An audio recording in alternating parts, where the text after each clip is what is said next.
Olá, um bom dia para você.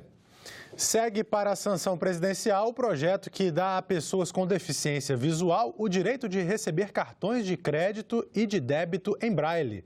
Também foi aprovada pelos senadores, nesta quarta-feira, a criação da Frente Parlamentar em Defesa das Políticas Públicas de Juventude. Os senadores aprovaram um projeto que garante às pessoas com deficiência visual cartões de crédito e débito em braille. A questão da acessibilidade hoje é uma necessidade real. Infelizmente, nós ainda estamos muito aquém daquilo que a gente precisaria estar para atender hoje o percentual, e aí eu não falo só em relação à questão visual, em todas as demais áreas. Está ligada à questão de acessibilidade, permitindo que a pessoa cega possa ter nas suas transações bancárias o cartão de crédito com uma fita transparente em braille que vai permitir o uso do cartão de crédito e também do cartão para outras operações bancárias, sem a necessidade de ter o auxílio de outra pessoa. Vejo que há a unanimidade da votação, vou submeter em votação simbólica. Os senadores e senadoras que concordam permaneçam como se encontram. Está aprovado, a matéria vai à sanção. Foi aprovado ainda a proposta que cria a Frente Parlamentar em Defesa das Políticas Públicas de Juventude. Essa frente parlamentar tem o papel de acompanhar de perto e apoiar essa construção feita por várias mãos, deixando de lado as diferenças políticas, ideológicas e também partidárias, focando todos os esforços na busca de soluções e caminhos para que as políticas públicas de juventude alcancem o seu resultado desejado cada vez mais. Também foi aprovado o projeto que obriga a prestação de assistência odontológica a pacientes em regime de internação hospitalar, aos portadores de doenças crônicas e ainda aos atendidos em regime domiciliar. No fim da sessão plenária, os senadores aprovaram uma medida provisória que permite o uso de recursos do FGTS em operações de crédito para hospitais filantrópicos e sem fins lucrativos que participam do SUS. Outro projeto aprovado é o que tipifica o crime de denúncia caluniosa com finalidade eleitoral. O projeto prevê multa e prisão para quem acusar injustamente um candidato a cargo político com o objetivo de afetar a sua candidatura. A Comissão de Assuntos Sociais realiza daqui a pouco, às 8h30 da manhã, uma audiência pública para debater as questões médicas, científicas, legais e sociais que envolvem o vírus Zika e a microcefalia. A audiência foi proposta pelo senador Eduardo Girão, do Podemos do Ceará. E quem tem mais informações sobre a audiência é a repórter Dinalva Ferreira. Bom dia, Dinalva.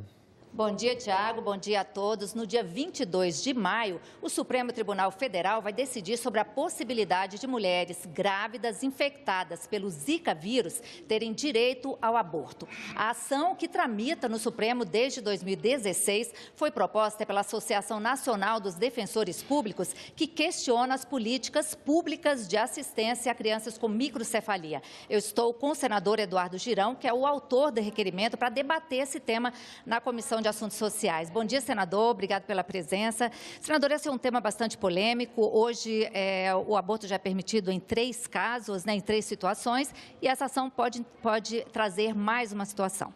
Na verdade, o aborto, ele não é permitido, ele não é punido, né? Não existe pena, mas ele continua crime. Porque o aborto, ele eu trouxe até aqui, não sei se dá para a câmera mostrar, mas aqui é um bebê de 11 semanas de gestação, né? Já tem o fígado todo formado, os rins todos formados, tem até unha esse bebê. Então, é o período que é feito o aborto. A vida dele é destruída. Mas não é só a vida dele que é destruída. A saúde da mulher fica comprometida para o resto da sua existência, de ordem psicológica, mental, emocional e até física. As mulheres que fazem aborto, elas ficam com uma propensão maior a desenvolver problemas com depressão, crise de ansiedade. envolvimento com álcool e drogas e até o suicídio em relação às mulheres que não fazem aborto. Então, é um assunto de saúde pública nesse sentido e a gente precisa valorizar a vida. Esse debate que nós vamos ter hoje aqui na casa vai ser muito bacana. Nós vamos ter a presença de especialistas, porque existe essa ameaça do Supremo Tribunal Federal, mais uma vez, usurpando o poder dessa casa, que é a competência do Senado, do Congresso, para legislar, e esse assunto é debatido aqui há muito tempo. Nós estamos provando mais uma vez que a gente está debatendo esse assunto. Inclusive, vai ter o lançamento do filme aqui, do Blood Money 2, A Verdade da Escolha, que mostra o que é que está por trás da legalização do aborto no Brasil, que é interesse comercial. Senador, agora é um assunto, um tema polêmico, inclusive a PGR já se manifestou lá atrás, favorável, a AGU é contra, a Advocacia Geral do Senado contra, e a ONU recomenda em alguns países com epidemia de Zika vírus, né? Recomenda essa medida. Essa epidemia já acabou no Brasil. Ela aconteceu em 2015, foram 2.300 casos no Brasil, inclusive a primeira criança que foi infectada lá em Juazeirinho, no interior lá da Paraíba, vai para a escola, ou seja, quando se tem um atendimento, e é isso que a gente tem que cobrar do governo. Em vez de cobrar aborto, liberação de aborto, a gente tem que cobrar políticas públicas para atender essas mãezinhas, esses pais, essas crianças, para que elas possam ter uma vida normal e têm vida normal.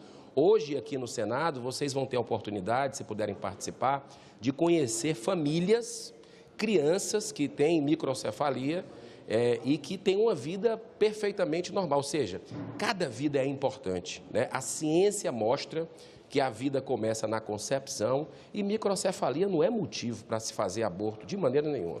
Certo, senador, muito obrigada. Vamos esperar que esse debate possa trazer um pouco mais de luz sobre esse tema que é polêmico. Obrigado, bom dia para o senhor. Voltamos com você, Tiago. Obrigado de novo por essas informações. No início do ano, por meio de uma medida provisória, o presidente Jair Bolsonaro reestruturou os ministérios e retirou do Conselho Nacional de Segurança Alimentar e Nutricional, o CONSEA, a atribuição de propor ao governo federal as prioridades para o setor. A MP está sendo analisada por uma comissão mista do Congresso Nacional. Participantes de uma audiência pública da comissão, nessa quarta-feira, criticaram a medida.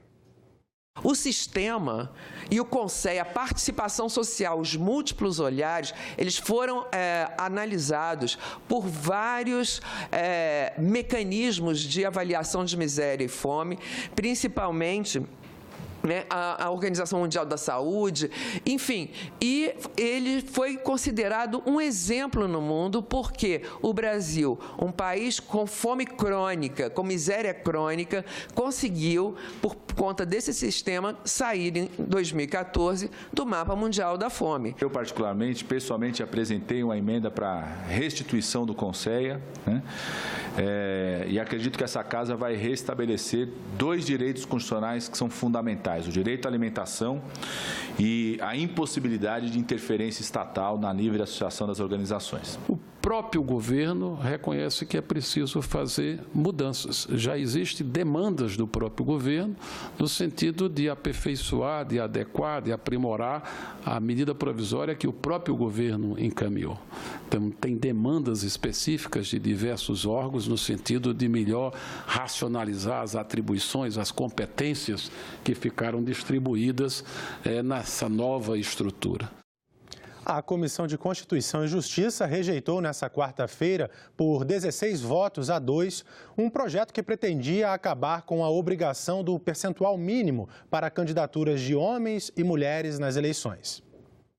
O autor do projeto reconheceu o mérito de se tentar incentivar a participação feminina na política, mas argumentou que a exigência de 30% de candidaturas de um mesmo sexo e o investimento obrigatório de recursos do fundo eleitoral nelas não surtiu o efeito desejado nas últimas eleições. Para ele, o risco de candidaturas laranjas é grande. o que vai acontecer nesse Brasil, como já aconteceu nas eleições de 2018, e irá acontecer em 2020, e vivo aqui estaremos para, de posse desta tribuna, mostrar o laranjal que será instituído nesse país nas câmaras de vereadores do futuro. E aí vem eleições de deputado 2 anos após, que também vão ser praticadas por laranja. Porque se um partido tem 7 homens, ele não consegue preencher os 30% de mulheres, eles vão prejudicar o partido como um todo? Aí o que se faz? Busca ou a empregada, ou uma cunhada, ou a esposa para preencher, para que o partido sofra ou não sofra, e a sua chapa não seja registrada. O relator foi contra derrubar a obrigatoriedade do percentual mínimo de candidaturas de cada sexo. Apenas nas eleições de 2018 que as mulheres tiveram esse incentivo. Não há medidas de fomento de convencimento e sedução das mulheres. Mas não adianta você dar o direito se não oferece condições para que essas mulheres efetivamente entrem no processo eleitoral. Outros senadores também argumentaram. É dentro do partido que se decidem as candidaturas. Ou seja, tudo começa dentro do partido, da definição das candidaturas. E aí a gente acaba não estando nas conduções partidárias. A mulher acaba ajeitando a mesa, colocando o cafezinho, fazendo a ambientação. Nós queremos o direito de estar aqui na proporcionalidade que nós mulheres existimos nessa sociedade e produzimos para ela. Houve um crescimento graças à lei da cota e a exigência dos 30% tempo de televisão e de recurso para a bancada feminina, houve um aumento de 50% no número de deputadas federais. Eram 51, 49, hoje são 77. Isso fez com que nós, que estávamos no rodapé dos países com participação feminina, éramos os últimos países em percentual de participação feminina, subir 30 pontos no ranking. E vamos acompanhar agora o que está programado para hoje nas comissões do Senado. Às 9 horas, na Comissão de Meio Ambiente, audiência pública sobre o Cadastro Ambiental Rural e a preservação ambiental por produtores rurais. Na comissão mista, que analisa a medida provisória sobre a nova estrutura do governo federal, vai ser realizada audiência pública com integrantes da Casa Civil e do Ministério da Economia. Em outra comissão mista, às 9h30, o debate vai ser sobre a MP que institui um programa para detectar fraudes na Previdência. E às 10 horas também pode ser votado o relatório sobre a medida provisória que altera o marco legal do saneamento básico e dá competências à Agência Nacional de Águas para editar normas no setor. Em outra comissão mista, pode ser aprovada a MP que permite a participação de 100% de capital estrangeiro nas companhias aéreas brasileiras. Na Comissão de Transparência, Governança, Fiscalização e Controle e Defesa do Consumidor, haverá audiência pública sobre obras paralisadas em creches e pré-escolas no país.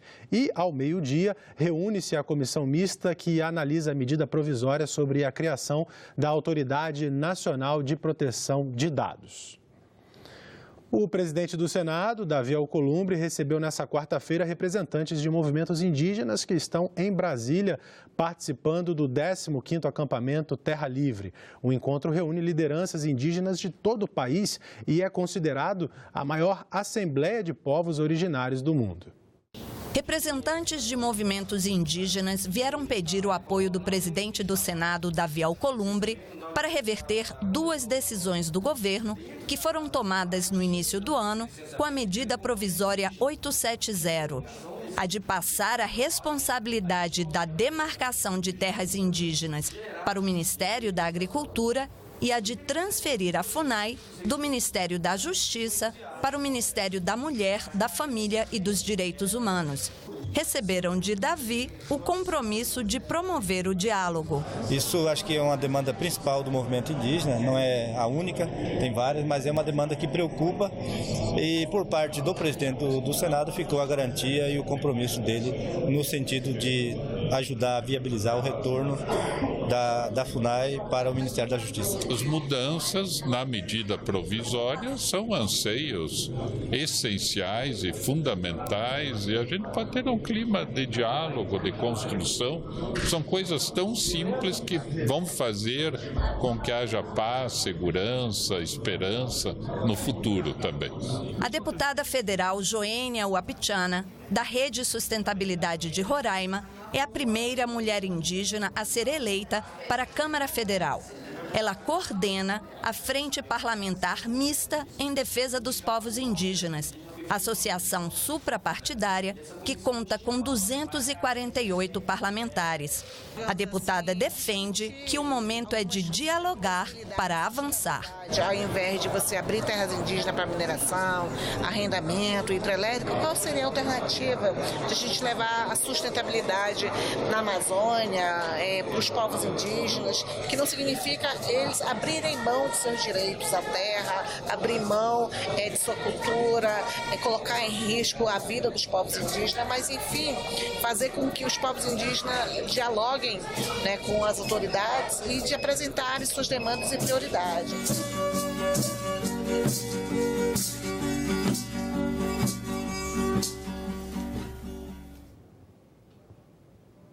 E hoje, às 10 da manhã, o Senado realiza uma sessão especial no plenário para homenagear os povos indígenas.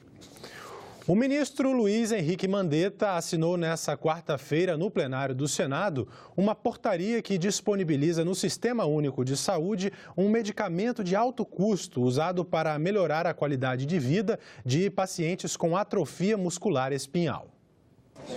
A família de Gianluca Trevelin viajou 15 horas de carro de Santo André, São Paulo, até Brasília, só para acompanhar a assinatura da portaria, que regulamenta a disponibilização do medicamento Spinraza pelo Sistema Único de Saúde. Se eu não tiver um caminho para seguir, eu tenho que ir para a justiça para buscar o remédio do meu filho.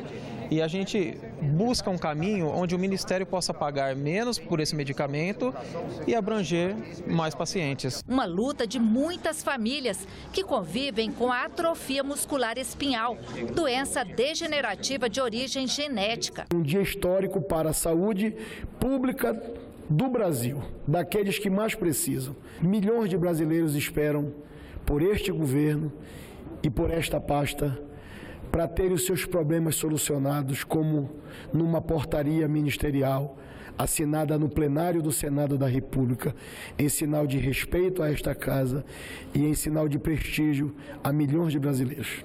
A primeira-dama Michele Bolsonaro ressaltou a importância da portaria. É mais um passo dado em direção à melhoria da qualidade de vida dos portadores de atrofia muscular espinhal.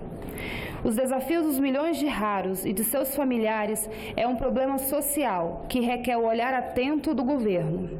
As políticas públicas devem buscar alternativas para trazer o mínimo de conforto e bem-estar para esses cidadãos e familiares. O ministro Luiz Henrique Mandetta explicou que esse medicamento será o primeiro de alto custo a ser incluído na tabela do SUS por meio de um novo modelo de compra, a modalidade compartilhamento de risco, em que o governo só paga pelo remédio se houver a melhora do paciente. Vamos garantir a medicação e, se não tiver o resultado, o laboratório nos dá o crédito, anula aquele pagamento, aquele dinheiro que gastamos. Este é o primeiro medicamento incluído no SUS por compartilhamento de risco. A construção desse modelo, ele exige que a indústria abra mão de algumas questões, que o Ministério da Saúde seja mais inovador no processo gerencial, isso é um grande avanço que a gente está trazendo para a gestão pública, e que, de alguma forma, o objetivo final, que é o paciente, seja beneficiado disso. Infelizmente, a gente não vai conseguir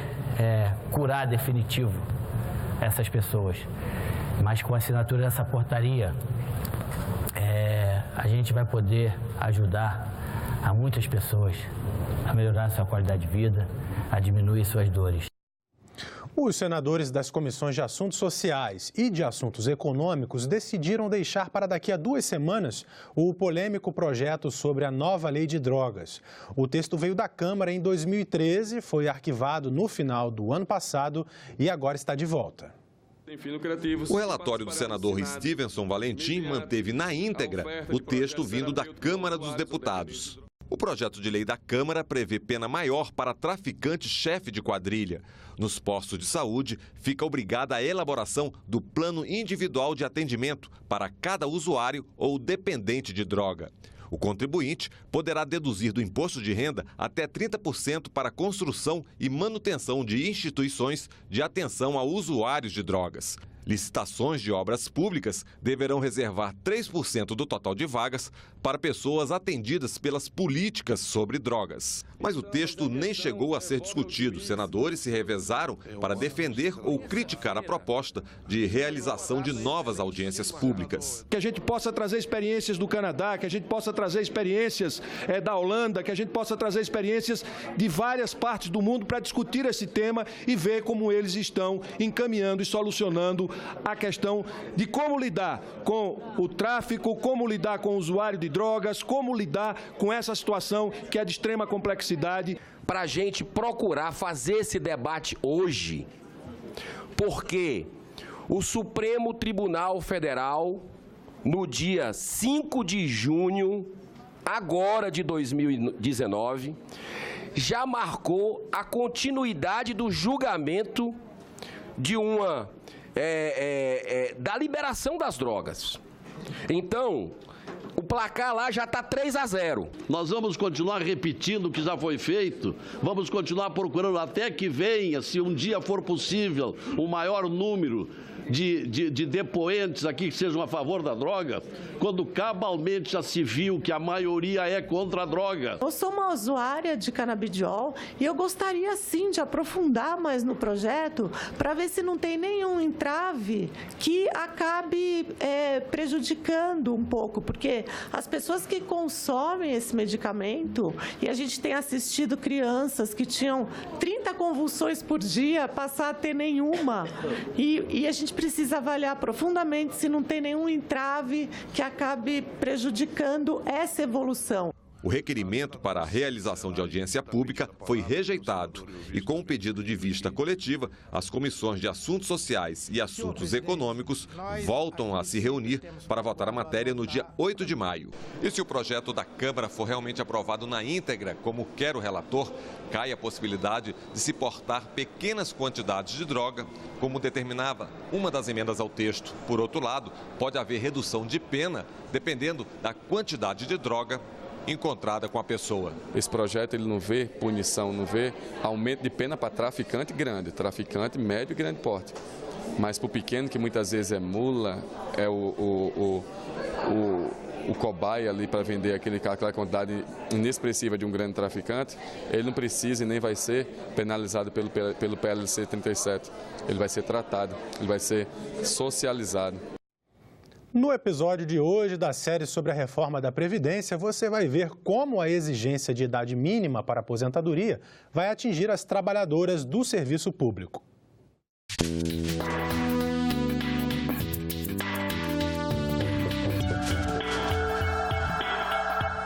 A reforma da Previdência está aí e ela vai mexer com todo mundo. Por exemplo, o que a proposta do governo prevê para a mulher, servidora pública? Eles e elas são milhões em todo o país. Os servidores públicos seguem as regras do regime próprio da Previdência Social. As novas regras vão valer mesmo para quem já está trabalhando.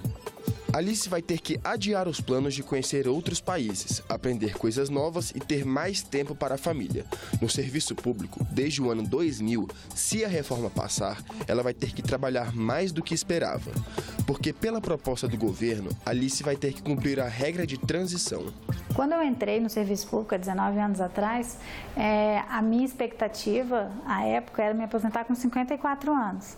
Então, só que agora aumentou bastante, né? E mesmo entrando na regra de transição, acredito que acho que eu me aposento lá pelos 60, 62. A regra de transição nada mais é de que ajustar esse perfil dessa pessoa que já estava contribuindo para o sistema, cujo contrato já havia sido pactuado antes, então o governo está mudando o contrato com esse profissional.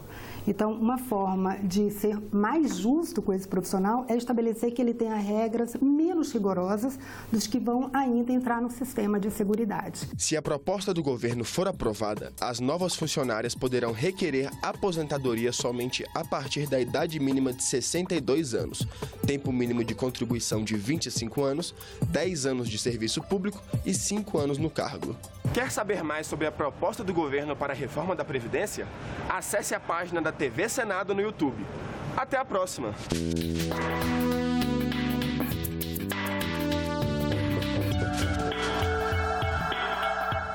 O Brasil é apontado como um dos países com mais pesquisas científicas do mundo, mas, ao mesmo tempo, os números também mostram que é um dos menos competitivos.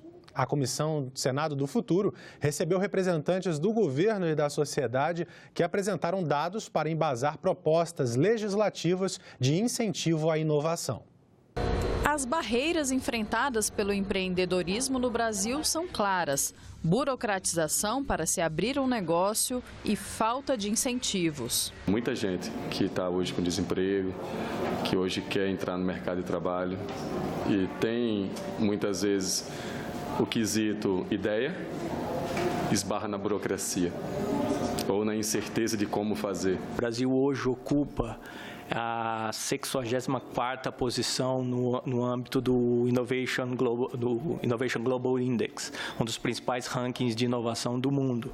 E quando a gente olha para a outra perna, que é a de publicações científicas, o Brasil está muito mais bem posicionado. Hoje nós somos o 13º ou 14º lugar em termos de publicações científicas. O subsecretário de Inovação do Ministério da Economia explicou os 4 principais eixos de atuação do órgão para que o Brasil avance mais posições na área: empreendedorismo inovador, inovação para aumento da produtividade, economia digital e 4.0 e inovação na fronteira tecnológica. Ele também detalhou programas em execução no país. Um deles é o Brasil Mais Produtivo. É um programa de manufatura enxuta, na verdade são intervenções rápidas e simples no chão de fábrica das empresas, usando as metodologias de manufatura enxuta para aumentar a sua produtividade. Então, é um programa que foca no chão de fábrica para aumento de produtividade das nossas pequenas e médias empresas. Foram atendidas nos últimos 2 anos 3.000 empresas no âmbito do B+P e elas tiveram um ganho de produtividade médio na linha de produção que foi atendida de 52%.